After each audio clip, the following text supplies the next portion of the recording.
Most over-explaining is not communication, it's threat response.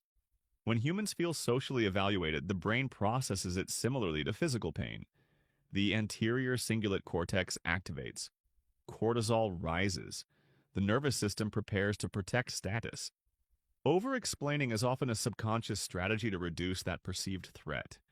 It's not clarity, it's self-protection. Confident people regulate that threat internally instead of negotiating it externally. Here's what they never feel compelled to explain. 1. Their no. When someone says no and immediately follows it with paragraphs of justification, the subtext is clear. Please don't withdraw approval. Confident individuals tolerate micro-disapproval. They understand something most people resist. Every boundary creates friction. Friction is not wrongdoing. They don't rush to soothe discomfort that their boundary triggered, because they are not dependent on being perceived as agreeable. A clean no signals internal authority. No over-context, no performance. No apology for self-respect. 2. Their pace. Confident people refuse to operate at other people's emotional speed. They don't. Respond instantly to prove interest. Escalate quickly to prove enthusiasm. Rush decisions to eliminate tension. Speed is often anxiety in disguise. Anxiety wants immediate resolution. Confidence tolerates open loops. Pacing is power. The person comfortable slowing down is rarely the one seeking validation. 3. Their selective availability. They don't over-explain why they aren't constantly accessible. Insecure patterns sound like, "I'm so sorry, I've just been overwhelmed and busy," and confident patterns sound like, "I'll respond when I'm available." No panic, no overcompensation.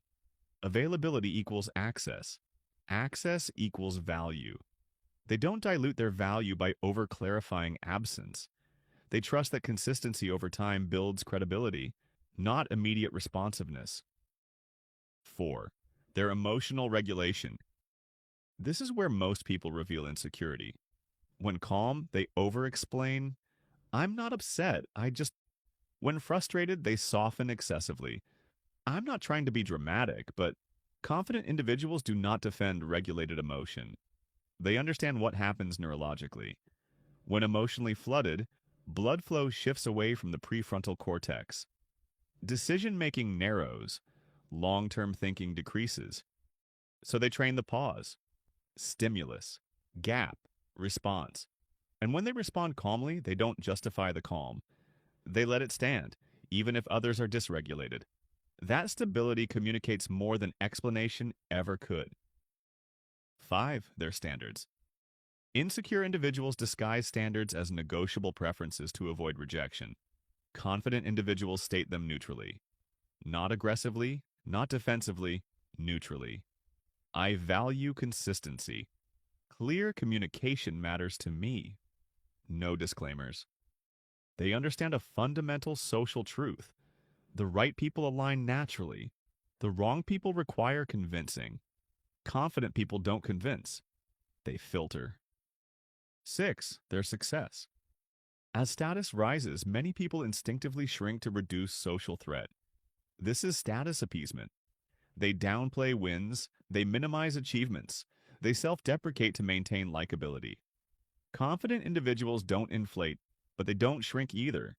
They allow others to experience discomfort without managing it, because they are not unconsciously seeking safety through smallness. They understand. Respect sustains longer than appeasement. 7. Their identity. This is the core layer. Low confidence creates externalized identity regulation, constantly adjusting self-concept based on feedback. Confident individuals have internal identity stability. That means criticism is data, not devastation. Misunderstanding is tolerated, not chased. Projection is observed, not absorbed. They don't enter debates about their worth, because worth that needs defending is not yet internalized. They observe, they evaluate, they adjust proximity if necessary, but they don't explain who they are to people committed to misunderstanding them. Here's the deeper pattern. Over-explaining is an attempt to control perception, but perception is never fully controllable. The more you try to manage how you're interpreted, the more power you give away. Confidence is not dominance. It is nervous system stability under evaluation. It is the ability to tolerate disapproval, misinterpretation, temporary tension, unresolved perception, without collapsing into self-justification. And the moment you no longer feel compelled to explain everything, your presence shifts. Your words become fewer. Your boundaries become cleaner. Your energy becomes heavier. Because stability is persuasive, and persuasion without anxiety is power.